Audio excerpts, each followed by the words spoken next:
I think Brent Wilsey is like the first or second person in the studio. Brent, how are you, pal? Good to see you. Well, good. I'm glad to be here for the Whoa, first or second. he looks great.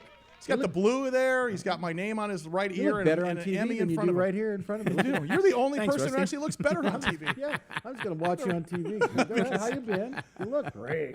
Wow, what a volatile January. January 23rd already, and we've seen a number of things. But I want to talk real quickly because I saw a story yesterday that says if oil drops below $30 a barrel, brace for a global recession because it's not just a tailwind anymore. Suddenly, it could work against us. How come? Why would that be? Would that be because there's so many energy companies that depend on a higher oil price? Why would that? Well, what's going to happen, and that's not going to happen, by the way, is that as oil goes down, like a lot of fracking companies, a lot of drillers, they're highly leveraged, a lot of debt, and when they stop making money.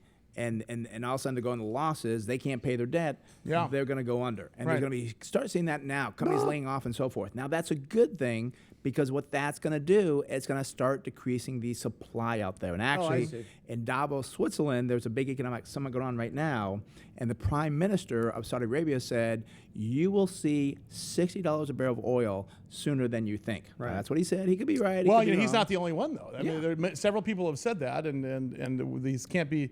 It's so funny that you'd think that if we had 100% energy independence in this country, you'd think it would be a positive thing.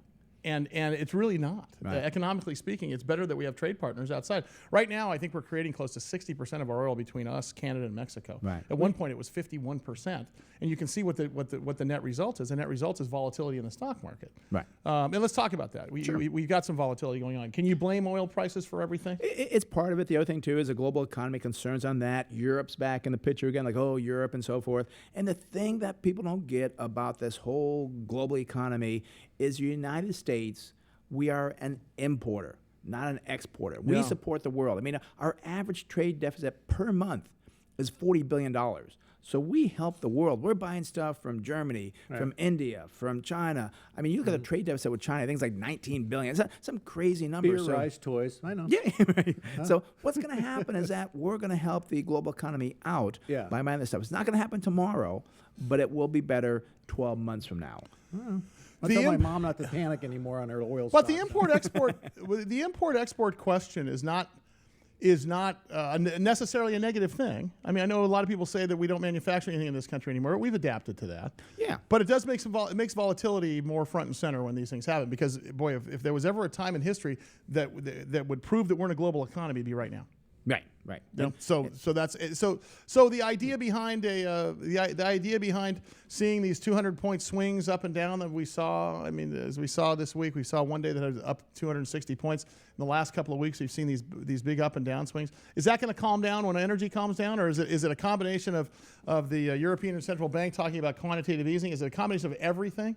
It's a combination of everything, and I don't think it's going to calm down. I think we're getting back to a normal market, and 2015 will be a good year. And I tell people, look at January 1, December 31st, in between is a bunch of noise because how you do for doesn't the year matter. doesn't matter. It doesn't really matter, right? So 2015 is going to be, I think, a double-digit return for the smart investors of the world. I was getting the opposite. Is the double digit in the 10s? Is it in the 15s?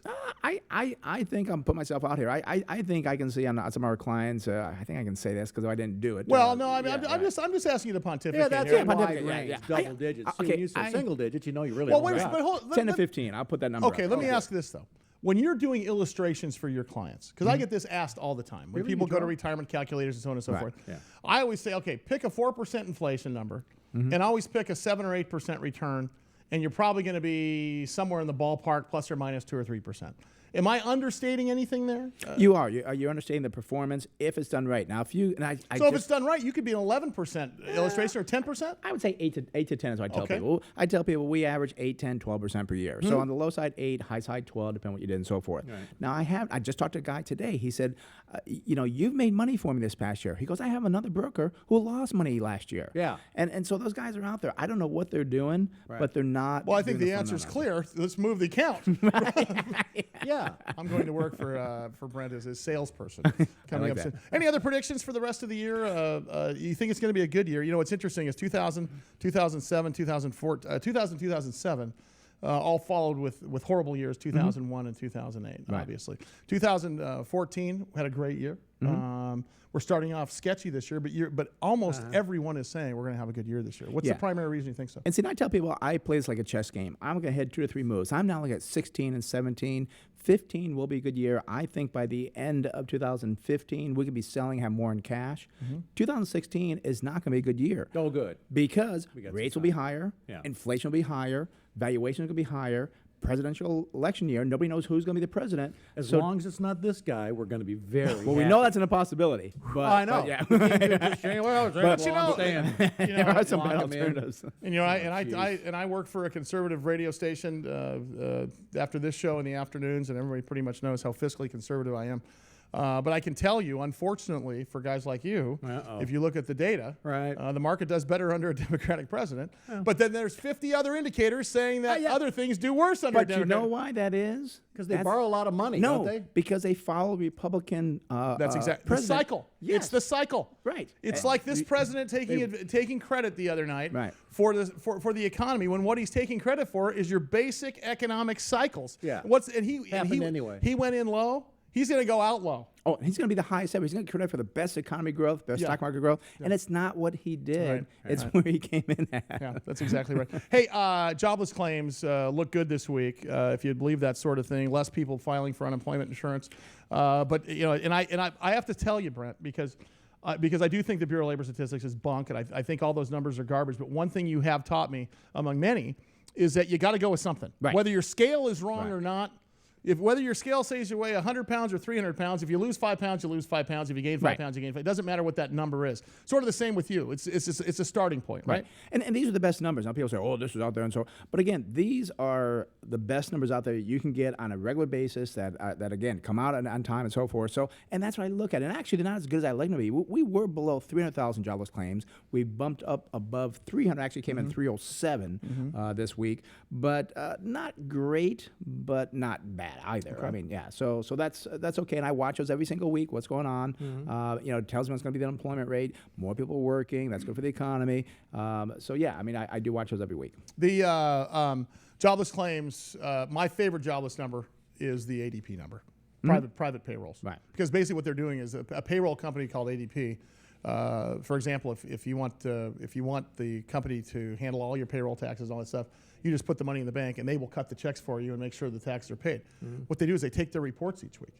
And which is solid data. Right. Doesn't cover everything. Right. Doesn't cover everybody. It's just an indicator. But I like the data. Paycheck. That's what it stands for. All damn paychecks. Yeah, I think it used to be advanced data processing. That's okay. I Or think that. it is closer One or the to other. that. Whatever. The housing price index. How are we doing? Are we in a recovery yet? Or are we still pre-peak? Or are we way past due? No, we're doing okay. And people like, oh, you know, I want to make 10, 15% of real estate and so forth. I can do that. That's a bunch of bunk. You're not going to do that on a regular basis. I mean, we're up 0.08% for the month. Yearly basis of 5.3%. That's actually the norm. If you look over the history of real estate, it's about a 5 to 6% return on average. So looking for a 10, 12% return, saying, oh, things are bad. We got spoiled in San Diego. I'll tell you what. So, I mean, Couple years I'm back. very happy when you have a leverage house, you get a look 5% happy. return. Yeah, I'm happy to be here. Look how freaking happy you are on TV. Hey, by the way, can I talk to you real quick? Talk to me about REITs. I get some people asking me about real estate investment trusts where they can put their money into Or a big government REITs. I've heard of well, those, too. to a big brother. Big brother goes out there and puts money down on a Taco Bell type thing. Right. Is that a safe investment? Is that something you should have as part of your mix? You should, but stay away from the private REITs because What's a private REIT? Private REIT is I give you money. It's like a partnership, and I can't get out of it until you say I can. Right. Okay. Or I can sell for 50 cents on the dollar. That's a private REIT. A lot of brokers sell those because the commissions are like 6, 7, 8%. So it's one guy who buys like 80 houses, and then you can buy in on that LLC or whatever it is. It could be houses. It could be buildings, shopping centers, office buildings. What you want to do is get a public REIT, which is traded on the market on a daily basis. So if you're So not it trades happy- like a stock. Exactly, it trades like a stock. So you're getting it out whenever you want. Yeah, and Because look- real estate is usually like, you got to wait a month, and then prices. But stay away from those private REITs. They're the worst thing ever. Great for the broker, bad for the investor. Perfect. Brent, thank you so much. Brent Wilsey, Wilsey Asset Management. There's his website. We'll see. WilseyAssetManagement.com. No emotions, just results. Unlike Rusty and I, all emotion. We're a basket case. So well put. Thank you, pal. Nice stuff. Oh, God. Brent Wilsey, of course, back in studio with us next week. I appreciate that.